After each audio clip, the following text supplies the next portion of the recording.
Welcome to the ABPMP webinar, Increasing the Role and Impact of BPM in Your Organization. This is actually part 2 of a session that started in June. Just as a heads up, the June one should be available on the website, along with at least a dozen additional webinars. Remember to access at any time. If you've not looked at them, it's worthwhile rooting around in them. I'm Rod Boyer. I've been doing process improvement stuff for the past 25 years. I'm in the Philly area and do BPM stuff currently. You should know that on the Q&A part, anytime a question occurs to you, go ahead and type it. We're going to hold them and have a answer session at the end of the presentation. If we run over the time limit at all, Keith and Dan will be available to continue answering questions for a short time. If anything else pops into your head after the webinar, feel free to let Dan or Keith know what your question is. Their contact information is available, and we'll try to get back to you. If you experience any technical problems, let us know in the tech support box, and we'll see if we can straighten them out. This presentation will be uploaded to the ABPMP website in the next day or two, and it'll be in the same location as the first half of this. Also would like to let you know that we're sending out emails on a new service that the association is starting. It's a hint service, so please send us hints on problems that you've run into and fixed, or any other things you believe may be useful to others. These are going to be reviewed and put into a new area on the website starting in September, and it's meant to help us all learn from one another and exchange ideas. So anything that you think may be worthwhile, send them in, and we'll take a look at them. Got to switch to the next slide here. Dan Morris and Keith Lust are actually very interesting and very worthwhile people to be listened to. They both have deep hands-on experience with the sleeves rolled up and wading into problems, finding solutions to those problems. Dan's been working on this stuff for over 30 years. Keith has got over 25 years into this, and they've worked in a variety of business sectors, so they've seen process improvement in BPM type things in quite a number of environments. And they've taken their experience and also used that in a thought leadership fashion. They have both produced publications. Dan is the author of 4 books. They're active in a lot of professional associations and continue to contribute new ideas and new developments to the BPM world. With that, I'm going to turn it over to Dan. We're on the problem slide, Dan, and I'll try to keep the slides up with your presentation. Thank you, Rod. I'd like to thank everybody for joining us today and welcome you to the presentation. We'll be starting off with a little bit of a recap from our discussion last month. And, you know, one of the things that we've seen, we'll say part of the problem, is that in a great many companies, BPM and BPMS enabled BPM, which is just BPM with the supporting technologies, it's kind of hit a wall as far as the type of efforts that it's used to address, the type of benefits that it's used to provide. And in hitting that wall, we're starting to see some difficulties as far as the BPM industry. And those difficulties come in the form of reduced budgets, and in some cases reduced staff into the BPM groups, and a shifting from the business side in BPM process experts, business analysts, a variety of people involved in that, to the more technical side with the BPMS. And that's something that is in some ways understandable, but in other ways somewhat disturbing, because it's taking the focus away from first of all, the business side, and second of all, the types of value that really will be offered through BPM. And the little chart on the right-hand side, the thermometer, it is important from the standpoint that it lays out different levels of service, different levels of value that can be provided. At the bottom is what we call fingers and toes. Those are essentially little improvement efforts. What we typically find with CI and continuous improvement efforts, they're not normally terribly large or terribly significant as far as the impact on the business operation, but collectively they do provide benefit. Moving up through actually starting to look at process and how does that process improve, through to ultimately end-to-end process, moving further into customer experience, and then ultimately into transformation. BPM seems to be stuck down towards the bottom right now, and what we're trying to do is to help companies and people like yourselves create programs where they can start to move it up through to department process, end-to-end process, and then ultimately to become very significant in companies and indispensable as you move up to the transformation, which deals with strategic transformation, operation modeling, and a variety of things that really would help realize the ultimate promise of BPM. We can move to the next slide. So last month we looked at what that promise was. We looked at the capability maturity review. We talked a little bit about how that can be set up, and talked a little bit about transitioning to a BPM growth model. Today we're going to take that further and look at the essential elements of a capability maturity model, building the roadmap that will help people create the organization and create the essentially the groundswell of need and benefit and value that's needed to move people up through that thermometer levels in that thermometer model. And then positioning the BPM operation itself to become indispensable, which is really a strategic asset for leadership. Moving that down again to the next level with the promise of BPM. BPM itself is really a discipline. It's a discipline that is an enabler for enterprise transformation. And that has a lot of meaning, a lot of different things. So we talked a little bit about that last month.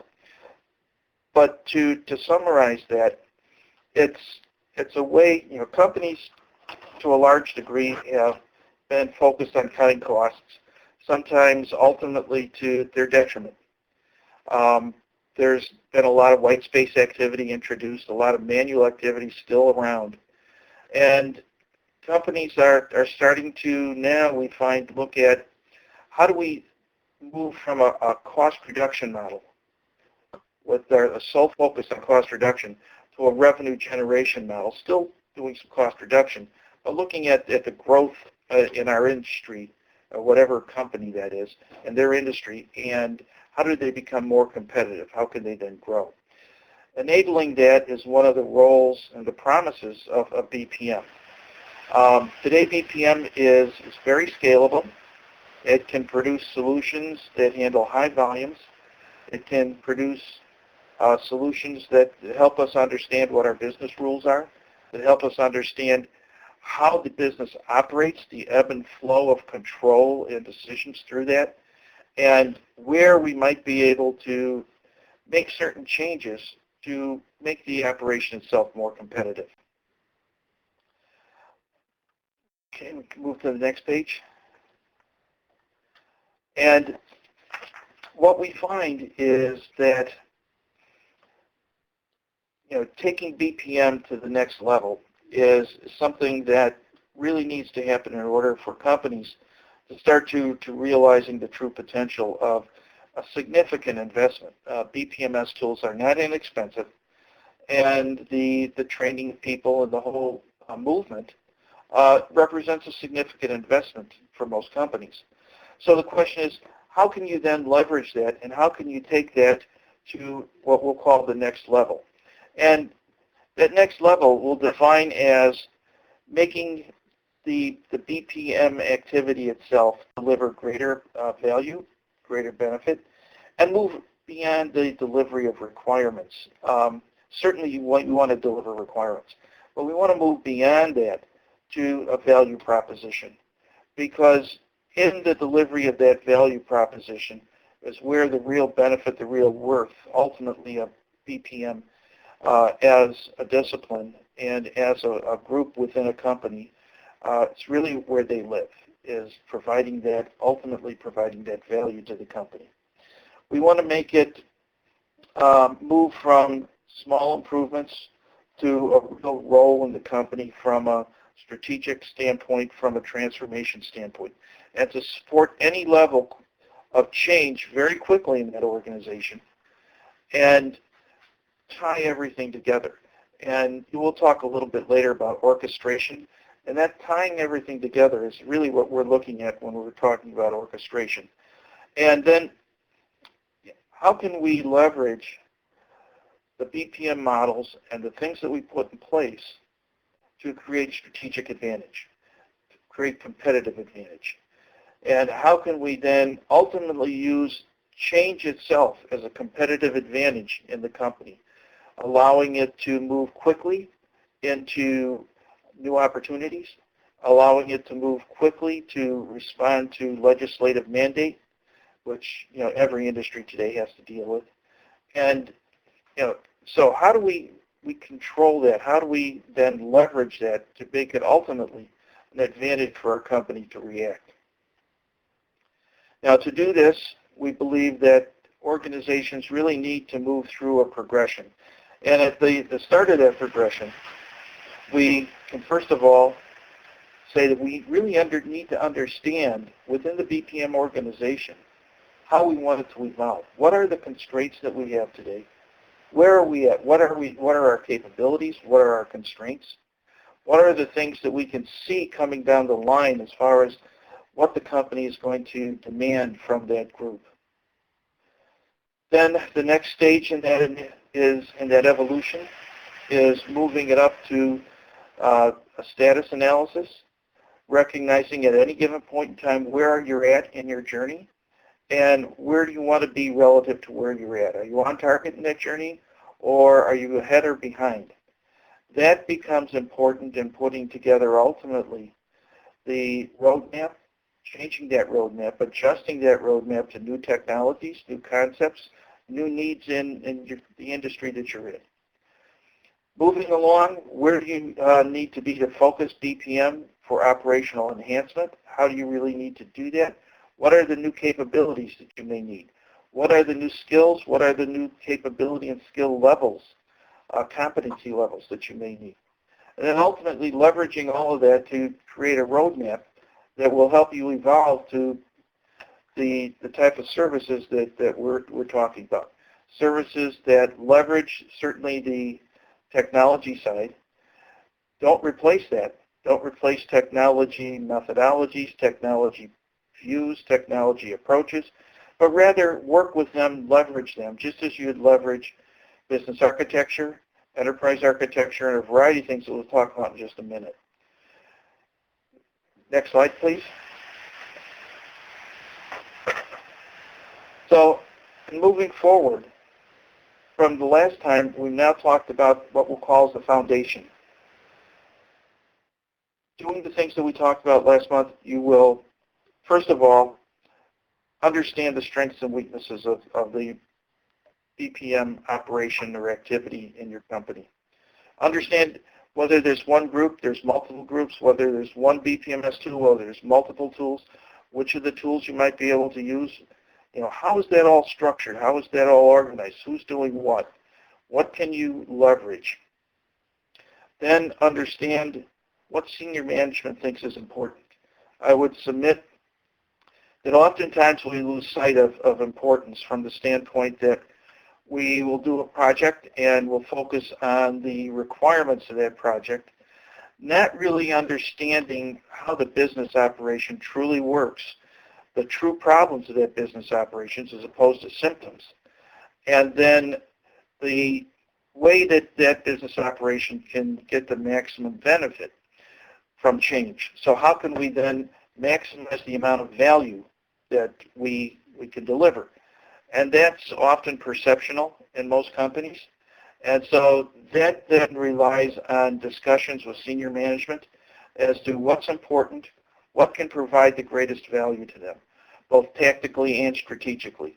And then how can you leverage that to improve the value delivered by the BPM organization.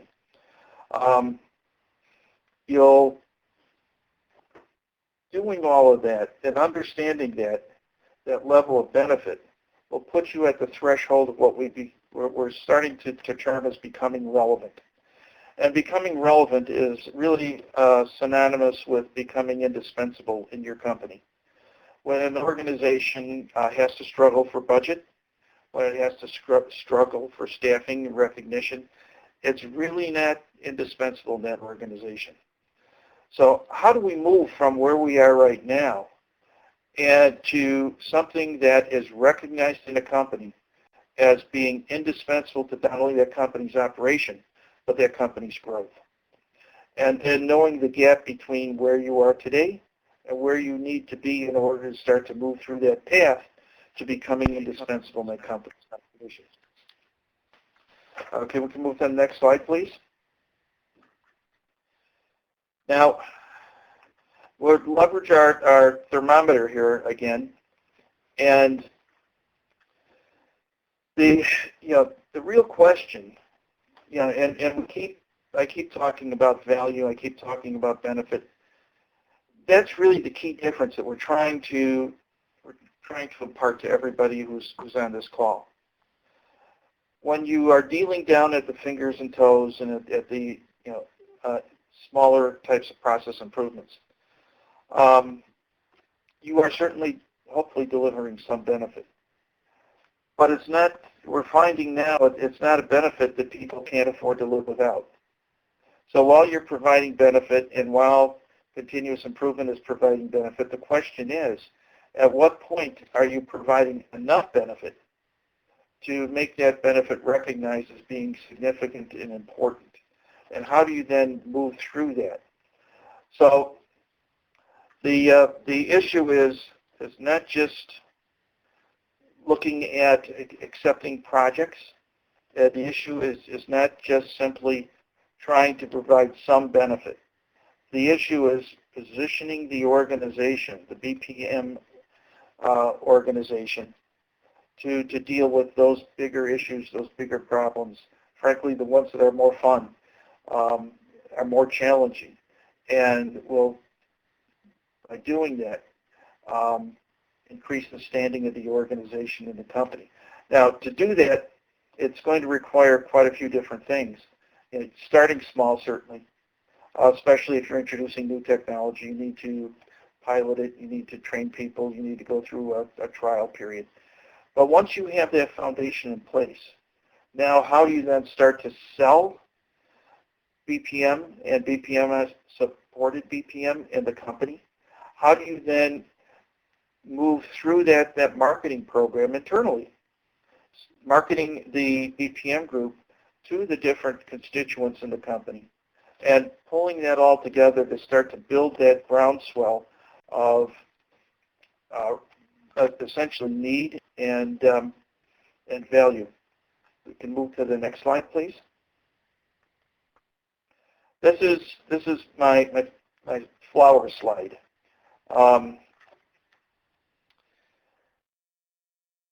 role of a BPM Center of Excellence, a because somebody has to do it, and right now it's really not happening effectively in most companies. This alone, in my opinion, justifies the need for a BPM Center of Excellence. Today, projects are very different than they were 10 years ago or 15 years ago or even 5 years ago. The difference comes in with the relative success of the concept of collaboration and the scope of things that people have now understood need to be involved in creating a reasonable solution. And as an example, you'll need some representatives from a change management group. They may have a separate methodology that you'll need to link to. Same business architecture. When you start to look at changes that are more significant, you're looking at changes to your business model. Business architecture also is where you will probably pick up, and it depends on the company, but where you'll probably pick up strategic need and operational model changes. So the larger projects are definitely going to have business architecture involved. IBPM, well, I believe firmly that organizations need to move from traditional BPM and BPMS supported BPM to more of an IBPM model.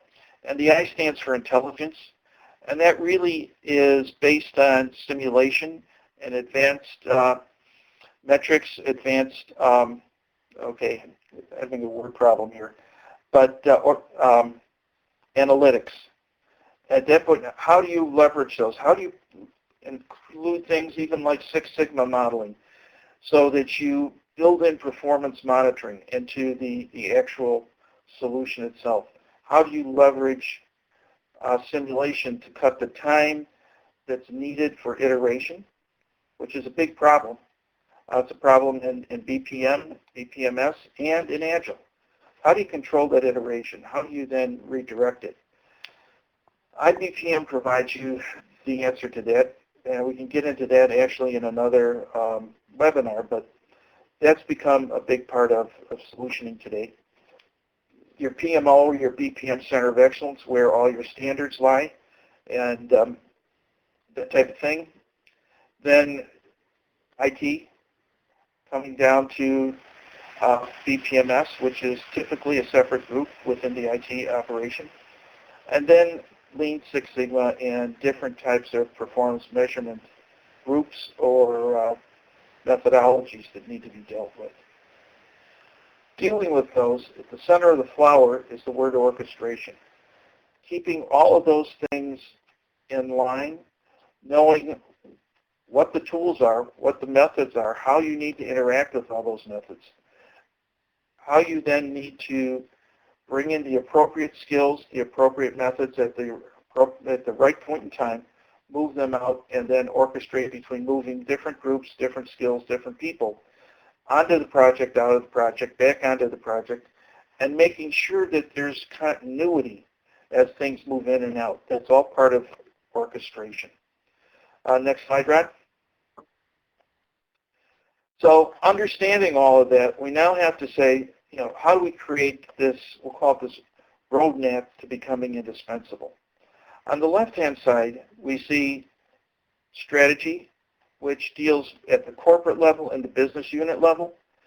This is something that's typically, and I hate to say this, but I don't know everybody's group, but this is typically something that is not properly represented in projects, especially down at the business unit level. It's when you start to talk about value, there's cost reduction, and that has some value. There's you also then we'll talk about the things that we had talked about as far as making it more nimble, making it able to do different things in better ways. But an additional value comes in with how does what you're doing in that business unit help that business unit deliver its components or its contribution to corporate goals, to corporate strategy. That's an extra dimension that can provide significant extra value. We've talked about dealing with people skills, competency. There's a thing in there, creativity, which is something that in BPM becomes significant when you're redesigning a business operation. You don't want to just, as Hammer said, you don't want to just repave the cow path, which meanders all over the world to get to a target. You know, we can cross streams directly. We don't have to go around mountains. We don't have to follow that cow path anymore. So when you start to be creative, you can now start to leverage that creativity to become innovative. So building that into the competencies and skill sets that you have within the organization becomes extremely important, especially in a BPM group. Process, well, we talked a little bit about that, and governance. The only thing to note there is that if you want to really move into an orchestration model, what you're going to need is something that will formally control how processes change, how every business unit is changed. And that methodology is something that becomes critical because it justifies what everybody is trying to do from an orchestration standpoint. It gives a framework that everybody can understand. It provides a context so everybody understands what's going on, what's coming up, and why it all fits together. And then, of course, the technologies all need to be considered in any operation that you start to put together. So once we've evaluated, which is the darker blue bar, once we've evaluated the operation, the BPM operation, and often the BPMS operations together, we can look at what we'll call it is a maturity. And this isn't the traditional maturity, which is pretty philosophical. This is, you know, a meat and potatoes evaluation for maturity. It deals with what are the capabilities that you need, why do you need them, what ones don't you have that you need, and then within those capabilities, what are the skills that you need to deliver those capabilities, and what's the maturity of the individuals in your group along the lines of from a journeyman or a junior level person to a senior level person. The critical fact in that evaluation is a recognition that not everybody needs all capabilities. Not every BPM group, what we'll call BPM COE, not everyone in existence needs the same capabilities. Those capabilities are somewhat unique to your company.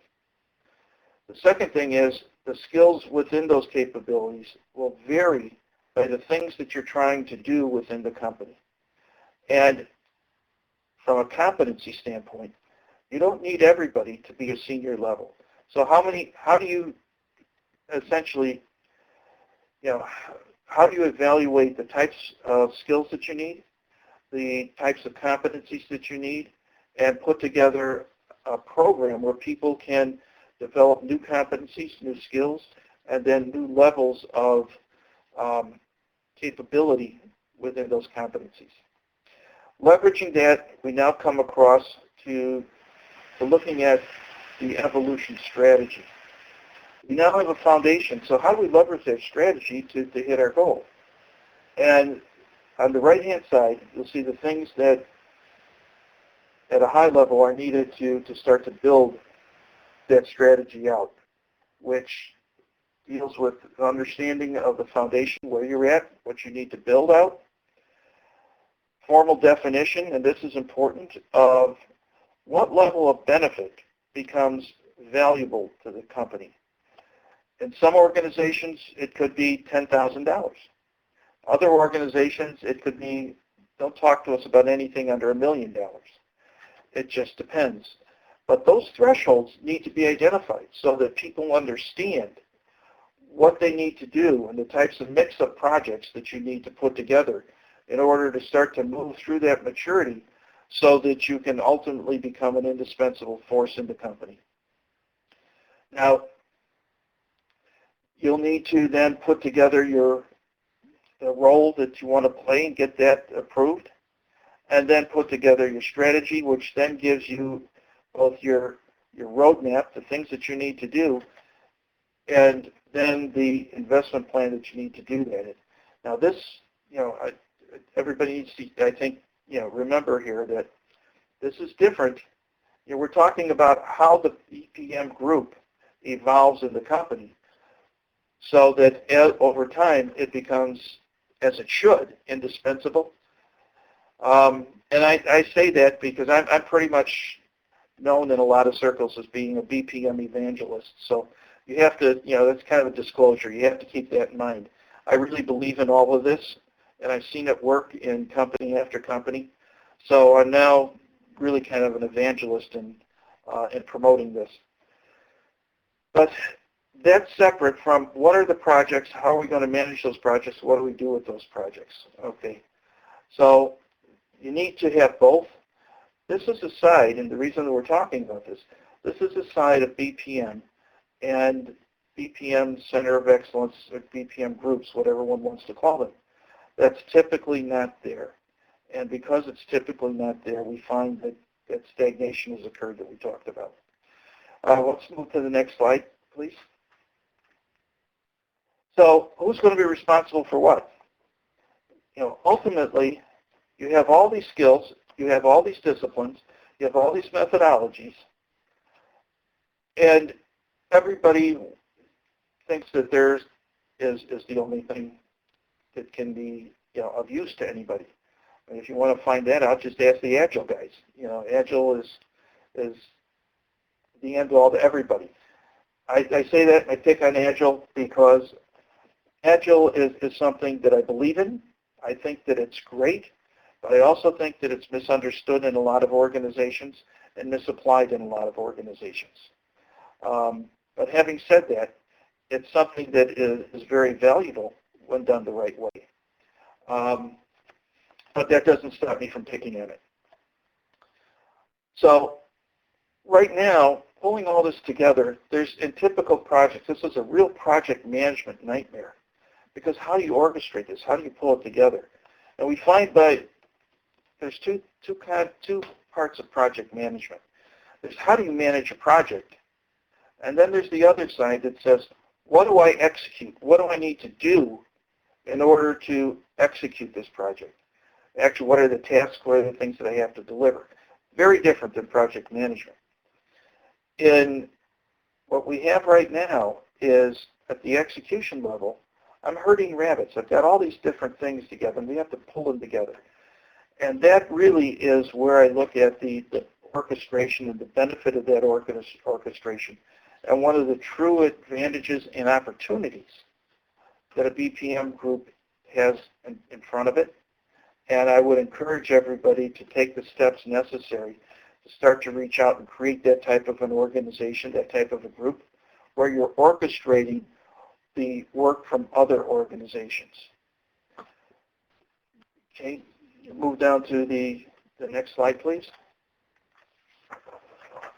One of the key problems that we find in projects today is, and it costs time, it creates a lot of headache, and it really provides very little value, is the belief that both in use cases and in looking at the business unit, whether it's modeling or then solutioning, teams feel that they really need to do everything. And that's not true. I would ask you all to consider strongly shifting that to saying, what are those functions, what are those activities that provide the greatest value, that are most frequently executed? If you spend a lot of time, and companies chase this stuff all the time, with infrequently executed exception processing or infrequently executed activity, if you focus on those things that are highest use, highest volume, that's where the biggest bang for the buck is. And I would submit that if you have to do something 3 times a year manually, it's not a big deal. I want to take all the time and I want to focus on those things that are going to give me the greatest value. And that's something that you negotiate with and talk to the sponsor about and see what's in and what's out. And it really becomes a part of the scoping issue. Okay, but it's something, again, it's not typically done, and it's something, though, that helps you in your organizations to focus on greatest value, have additional time then to do other high-value projects, and at the end of the day, you're not only delivering requirements, but you have measurable value that you can point to. And the measurable part comes to the IBPM, and moving that into any of the solution development, because that's where you embed all your performance metrics and that type of thing. You run them through simulators to make sure that your solution is optimal. You then put in whether it's Six Sigma or some other type of evaluation formula, the performance metrics, and get to the point where you can then prove the value of something delivered. Next slide, please. The orchestration, the way this slide is really meant to represent the way orchestration functions.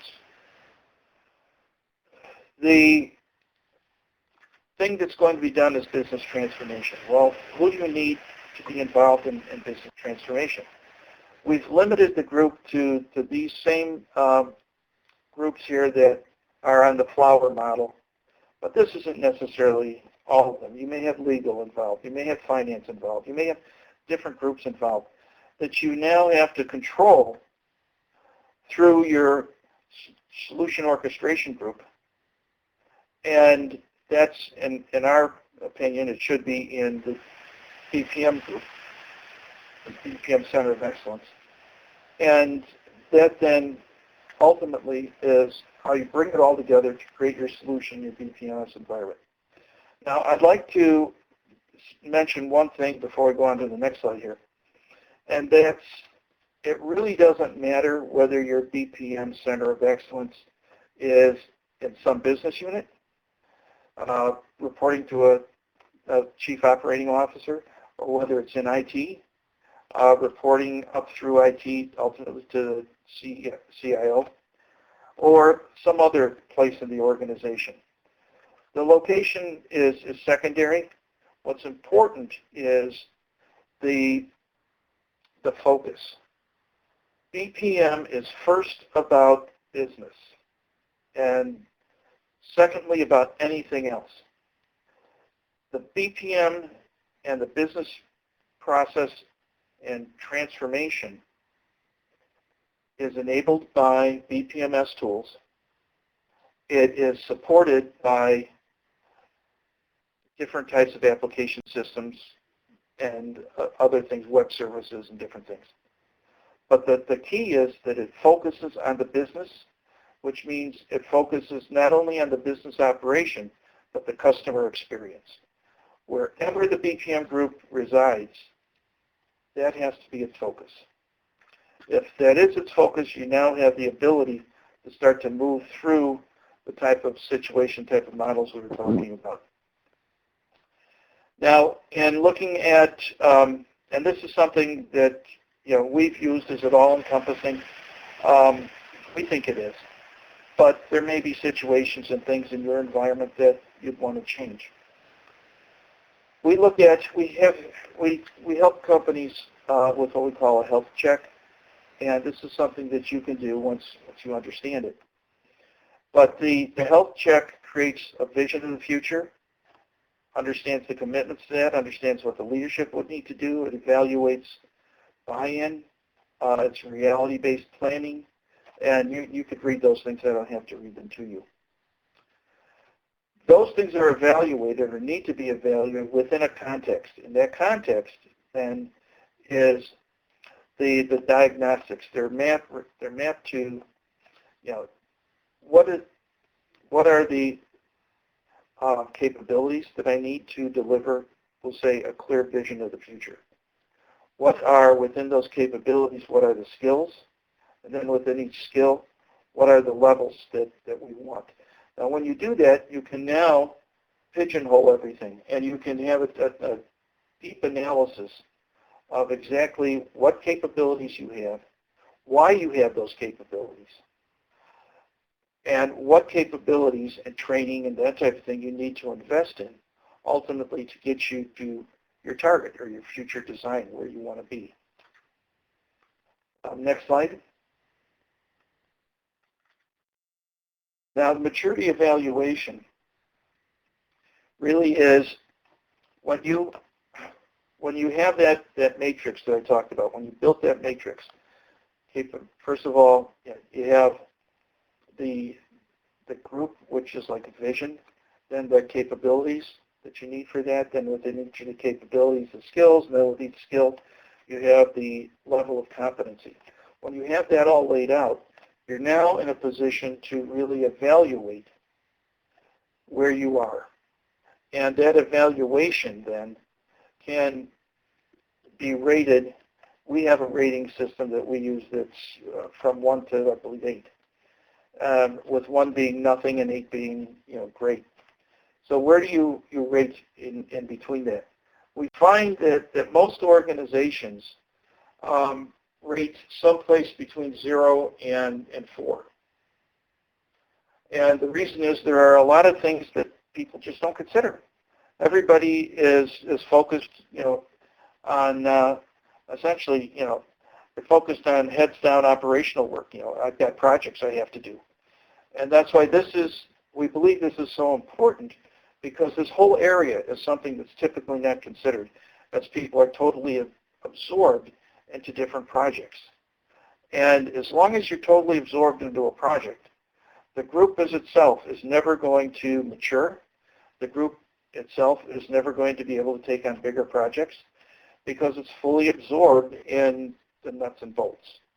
So this is something that you need to find some way to kind of fit into that, so you can essentially take some time away from the heads down project work and start to look at how the organization, the BPM organization, needs to work, needs to evolve. And these are tools to help you do that. So here you'll find that we have the capability area. We look at the evaluation of that area. And then from that evaluation, we give it a rating. We also then put in different notes as to why that rating has happened. Now, this is something that, if you have a lot of experienced people, senior level guys, give it a shot, because, it'll evolve over time, but it's a tool that can help you ultimately justify what you're asking for and what that's going to give you if you get what you're asking for. Can you move to the next slide, please? Now,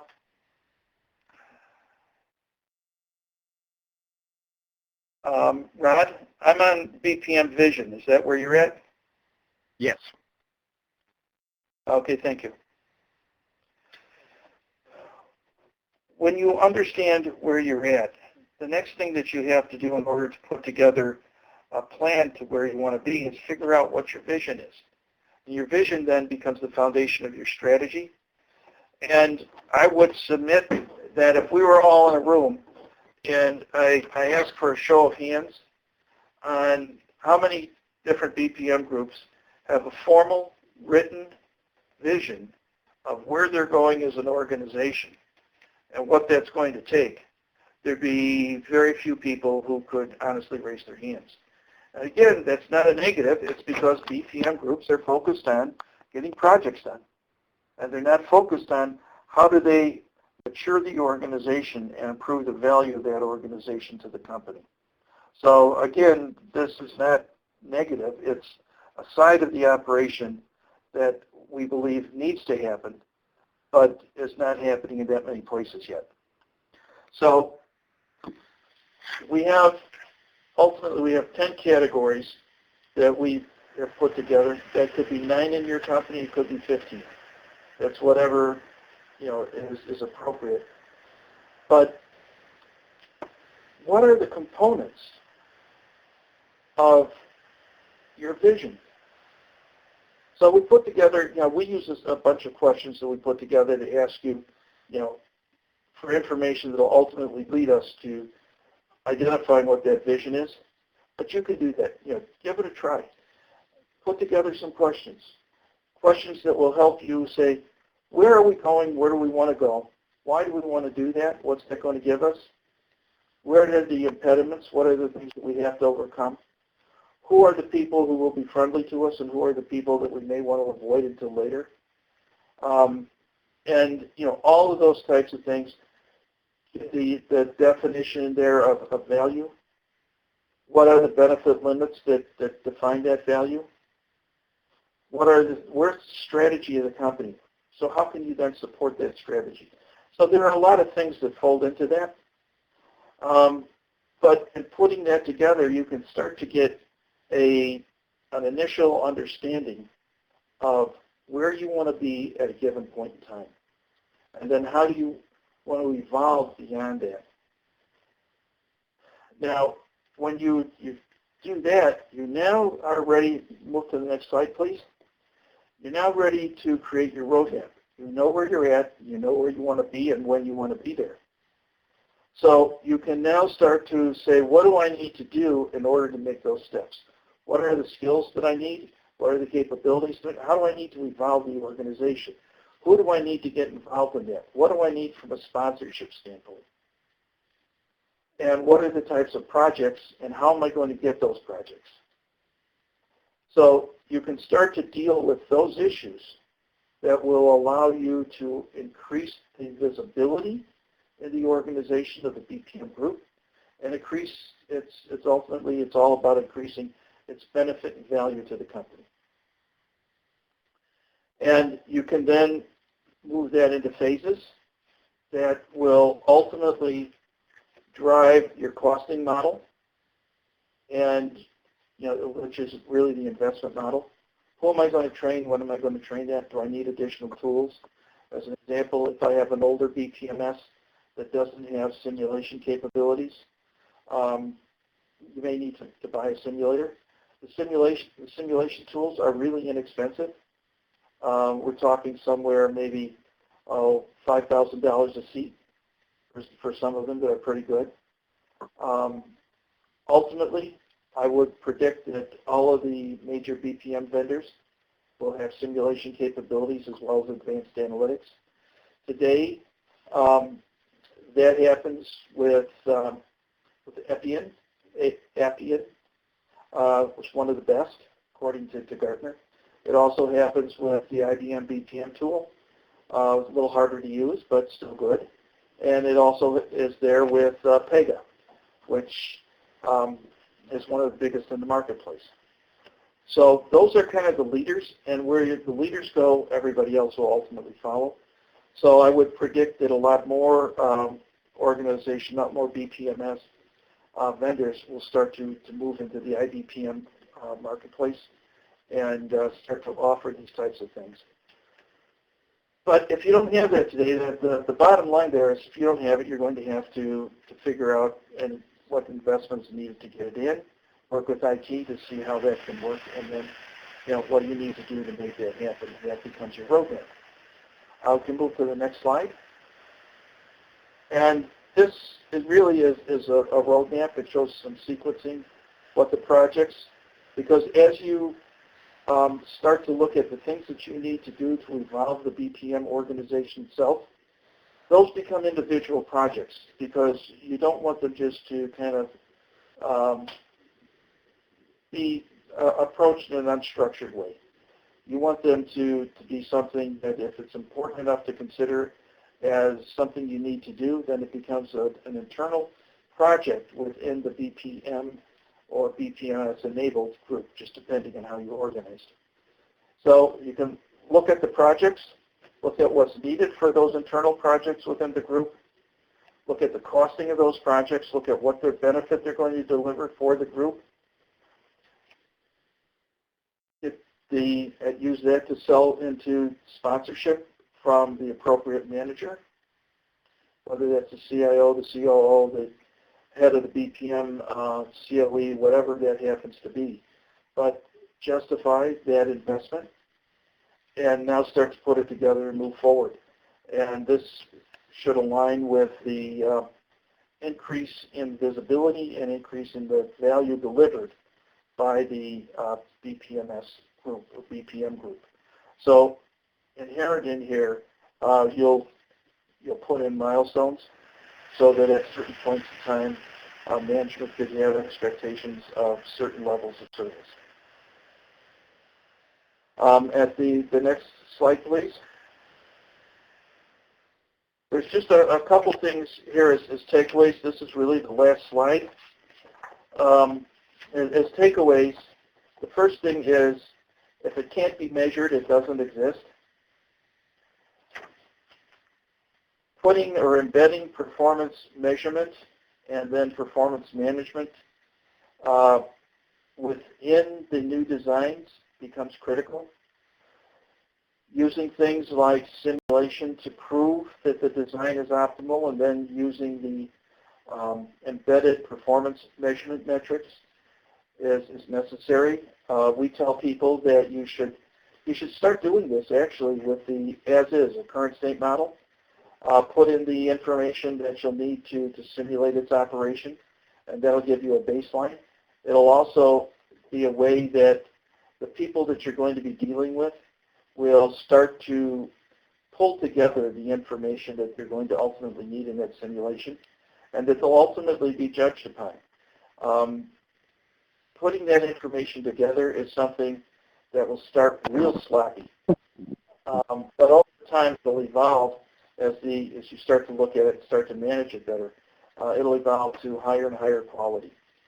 And then the second thing is, if what you're looking at doing will not help the organization sufficiently, if it will not provide significant or sufficient benefit and thus value to be recognized, the question is it worth doing? Now, when an organization starts out, the answer is of course it is. And always there's some of it that needs to be done. But the question becomes, where do you want your focus to be? And, if your focus is on creating an organization that is very high value, very highly regarded within the company, then you're going to need to focus on those projects that deliver the greatest value. And that's not an implied value, but a measurable, recognized value. With that, I think I will end the formal part of the discussion, and we can move on to questions, right? Okay, there are at the moment no questions, so people who have questions, please put them on the Q&A pad. Even if you guys disagree with me, let me know what you disagree with, and we can talk about it.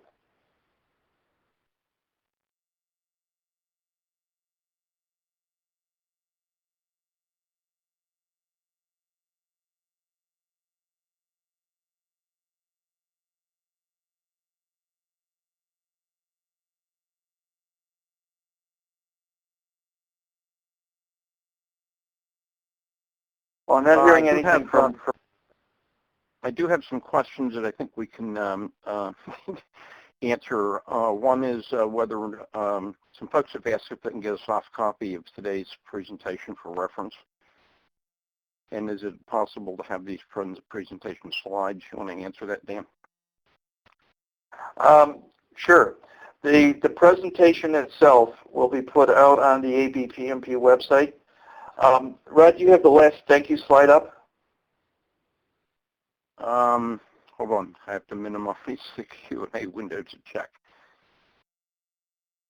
Yeah, the contact slide is up. Okay. There's information on where to get hold of me.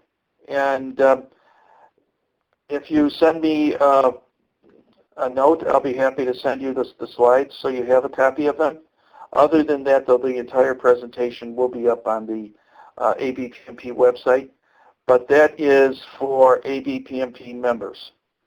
So, yeah, I encourage everybody, first of all, to join, become ABPMP members. But secondly, let me know, and I'll send you a copy of the slides. We have another question. Oh, okay, go ahead. No, I'm ready. Okay, another question. Would like to know which capability would be your first when setting a BPM COE. The capability that I would want first is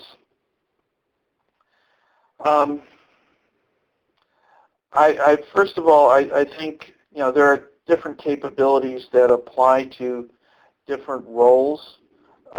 In setting it up, you would be the manager. So in setting it up, the capability that would be most advantageous would be related to business architecture and process architecture, because you'd want to understand how what you're going to set up is fitting into the organization and what it's really going to be doing, and what have an understanding of the orchestration.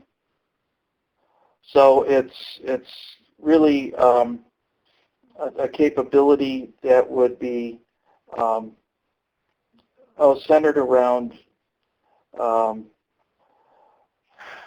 organization, operation, creation, operation setup, and then because that's really not a straightforward job.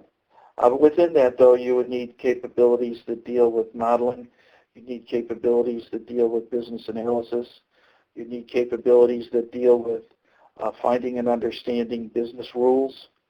You'd need the ability for people to understand what BPMN is all about, and the difference between building BPMN-based business models in whatever modeling tool you have, and then handing that off to the technical guys to add in the technical requirements. And there are specialized symbols in BPMN that allow you to say, I want to do this while we're doing that. So there are technical symbols that will need to be added in order to generate the code. So somebody, it's the ability to understand all of those things and what you're going to need to put in place in order to build that organization, as well as to tie what that organization is going to do into the overall management structure of the company, and how you're then going to start to promote the group within that context.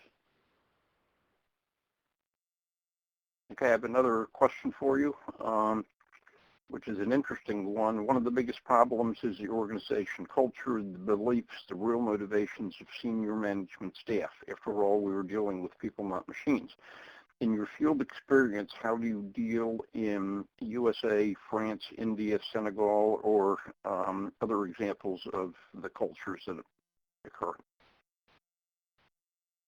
Well, in my career, I've dealt with people in the U.S., in Canada, India, China. So I've dealt with a few different cultures in a couple places in Europe. There's a common thread in dealing with cultures and dealing with people, and that's what I call WIFM, or what's in it for me from their perspective. And that's really where value comes in. One of the things in talking to people, I always talk to them about is in their role, what provides the greatest value? What would essentially give them and their group the greatest visibility within the company? And what are the things that they believe they need to accomplish? And then it's up to me to help them do that. So when you start to deal with cultures, there's, I find that I look for the common threads, and in some ways it's, sociology 101, and, trying to find those things that would motivate individuals to participate in what I want them to. And if I haven't answered your question, whoever wrote that, if that hasn't answered your question, please send me another one and we'll give it another try. Culture is something difficult to deal with, and it's something that is different, not only geography and different geographies, but within different organizations. As an example, some companies are just terrified of taking any type of a risk, trying anything new. In other companies, it's promoted. So you really need to find we'll call it the lay of the land that you're going to be dealing with, and then find out what are the motivators for the people that you have to deal with. Okay, another question, Dan. What is the role of enterprise content management in the success of BPM?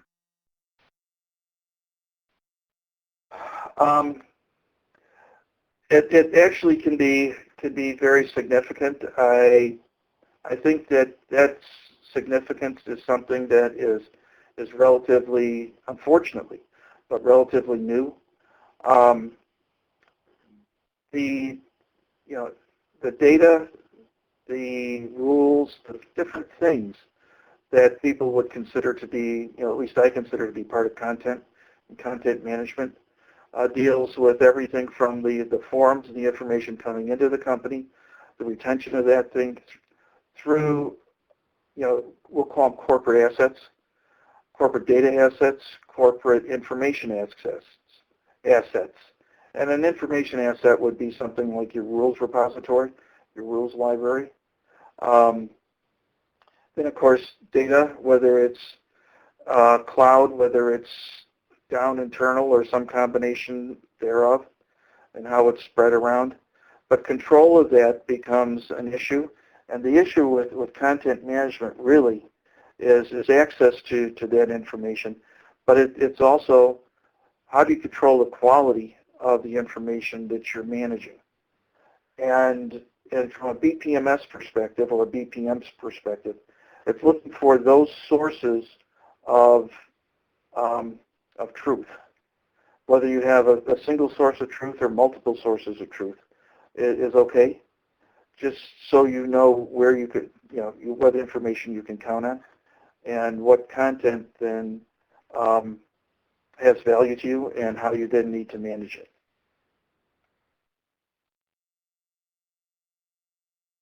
Okay, another question.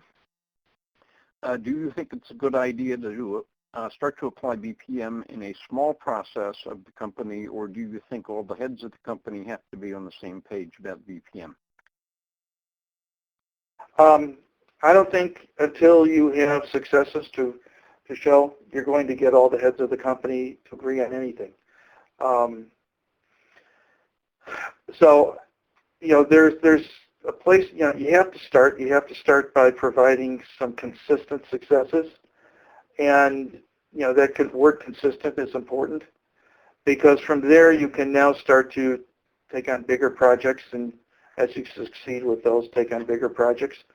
But I find that unless you have a strategy in place right from the start, or at whatever point you're at, you're going to stagnate. You're going to hit these walls, and going beyond that wall of what we call fingers and toes, which are small, maybe valuable, but small improvement projects, to those that are mid-sized to those that are large. You have to start to mix the types of projects, the types of services that you offer, and so creating that. The typical path that I see is, creating a group, providing some initial value, evolving that group a little bit, working with some people to say this is what we've done, so we can do these other things for you, but going in, knowing what those guys' problems are, and start to just bite off bigger and bigger problems. And so there's a strategy that you follow, a progression that you move through that with. But I would say I wouldn't necessarily look at starting at the senior level unless I needed to do that in order to get my BPMS investment approved.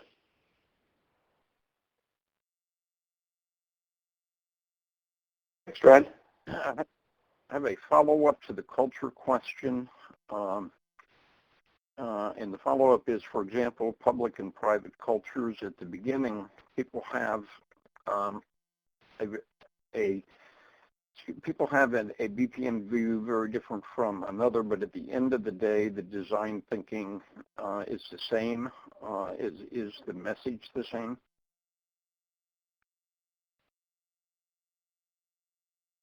No, the message wouldn't be the same. The at the end of the day, the message really has to be one that is modified for the group that you're giving that message to. The overall solution, the overall content, the overall approach can be the same, but the way the message is framed has to be delivered in the appropriate way to the appropriate group, and that'll change from group to group, even within the same company. As an example, I wouldn't talk to somebody in claims processing the same way that I would talk to somebody in sales. Even if the solution starts off in sales, sets up a like an insurance. Okay. Rather, I'm searching. I have a word problem here. The person buys the insurance, the customer. Anyway, I would talk to the sales group differently than the claims processing group. If I started off in sales to support them, move through the customer setup, and then moved into the actual processing of those claims, and out of that claim into some type of customer service or servicing the claim. Each of those groups has different concerns, and each of those groups has a different language within the company. And so the way the message is framed has to be translated and framed for the group that you're going to be dealing with. And by the way, that's the same in that example. If I had an operation in the U.S., a different one in the U.K., and a different one in China, I framed that message differently because they're each concerned with slightly different things from a cultural standpoint, and they each have different ways of looking at things. So you really have to, even though the message is basically the same message, the way it's framed and delivered has to be customized.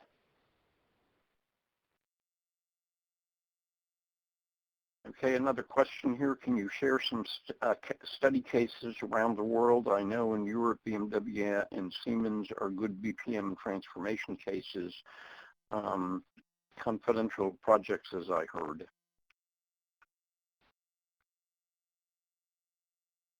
Actually, most projects are we'll call them fairly confidential. So I can say that I was involved with implementing what we're talking about at a couple of, actually two large pharmaceutical companies.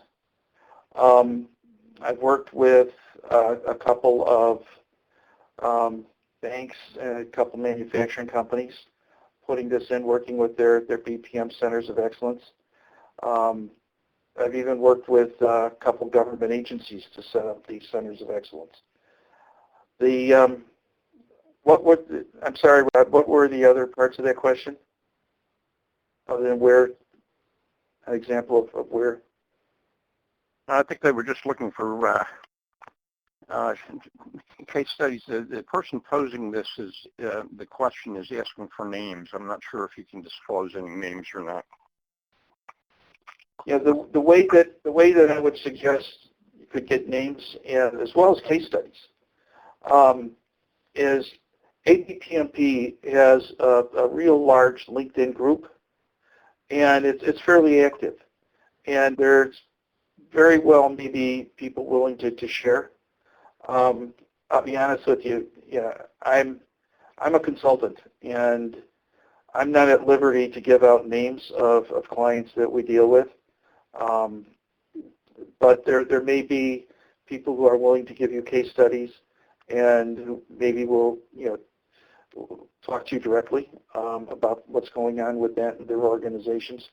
So I would really recommend to put something out on the ABPMP LinkedIn site, and I think you'll be happy with the response that you'll get.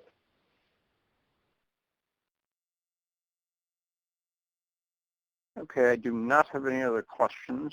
Shall we wait a moment or two to see if any additional ones come in, or? Well, why don't we give it another minute, and you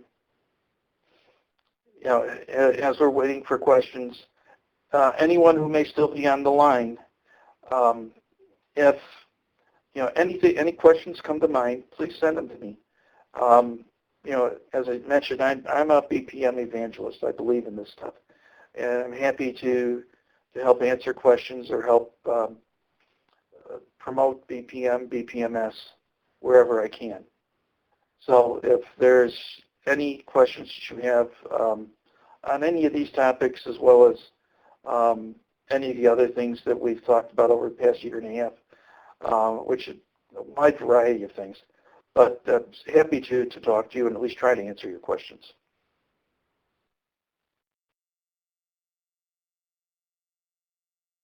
Any questions, Rod? Okay. Now, if there are no additional questions, we do have a number of thank yous, just so you're aware of that. So. Okay. Well, I'd like to thank everybody for joining, and especially thank those people who have hung in and are still on the line. Thank you. And again, the presentation will be on the ABPMP website for those that may want to hear it again. And we will hopefully see everyone again next month for the